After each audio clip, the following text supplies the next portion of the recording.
Megah berara di kala malam, di puput bayu, di pohon ara. Pemanis kalam, selamat malam.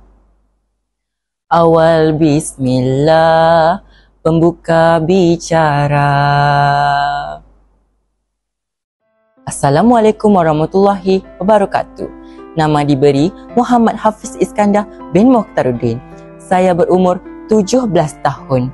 Saya bersekolah di SMK Pelindung Kuantan Pahang. Kod sekolah saya ialah CEA 4094. Di sekolah, saya dilantik sebagai Setiausaha Pengawas Pusat Sumber.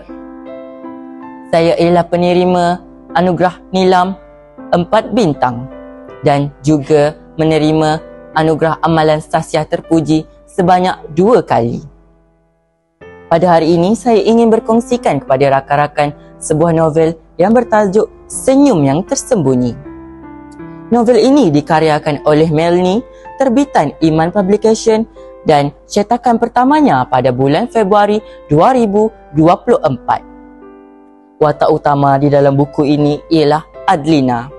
Adlina merupakan seorang murid yang sangat baik dan sangat rajin dan dia suka melukis sejak kecil lagi. Namun, sejak kecil Adlina merasa dia seperti pilihan kedua oleh semua orang termasuk ibunya sendiri. Adlina juga merupakan anak kedua daripada 2 adik-beradik. Dia mempunyai seorang abang yang bernama Azlan. Azlan merupakan atlet sekolah yang gemar terhadap permainan bola sepak. Pada suatu hari, Azlan telah memasuki universiti yang berhampiran dengan kediaman rumahnya. Adlina juga bergembira terhadap abangnya sendiri. Selang beberapa minggu, Adlina menerima rakan sekelas baharu, seorang lelaki yang bernama Raymond dan berbangsa India. Raymond seorang yang sangat prihatin terhadap Adlina. Adlina sering menceritakan semua masalahnya yang dihadapi sejak kecil hinggalah dia berumur 15 tahun sekarang. Raymond sangat faham perasaan Adlina. Alangkah terkejutnya, selang beberapa bulan, abangnya mengalami kemalangan jalan raya yang sangat tragis dan melibatkan kematian. Dengar kejadian itu, ibu Adlina turut berdukacita dan sangat sedih kerana abangnya meninggal dunia dan anak lelakinya satu-satu sahaja.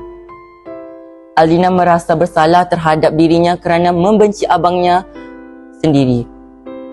Adlina meminta maaf kepada ibunya kerana selama ini berasa kurang ajar kepada ibunya. Ibunya sedikit pun tidak heran terhadap perasaan Adlina yang sedih itu.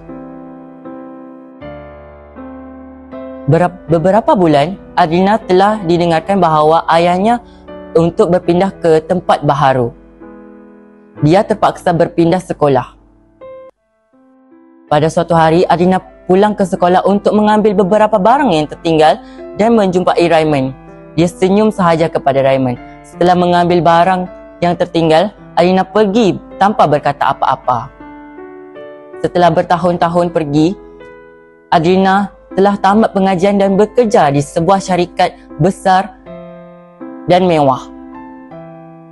Adlina sangat-sangat digemari oleh majikannya dan rakan sekerjanya. Kebetulan pula, Raymond, rakan sekerja Adlina, terpaksa bekerja di situ juga. Adlina terkejut dan menghindar diri daripada Raymond. Ia berasa bersalah kerana tidak mengatakan kepada Raymond yang ia ingin berpindah ke tempat baharu. Namun tetapi, Raymond tidak pernah berputus asa untuk bercakap dengan Adlina kenapa Adlina tidak memberitahunya untuk berpindah ke tempat baharu. Pada suatu hari, ibu Adlina telah mengetahui bahawa Adlina telah dinaikkan pangkat dan sangat gembira mengetahui bahawa anaknya berbakat dan anaknya menjalankan semua pengajiannya seorang diri. Pengajaran yang saya dapat daripada buku ini ialah hargailah sebelum ianya hilang. Dan kepada ibu bapa, berlaku adillah kepada anak-anak dan bertimbang rasa kepada semua anak-anak tanpa membandingkan kasih sayang. Sekian itu sahaja daripada saya. Sekian, terima kasih.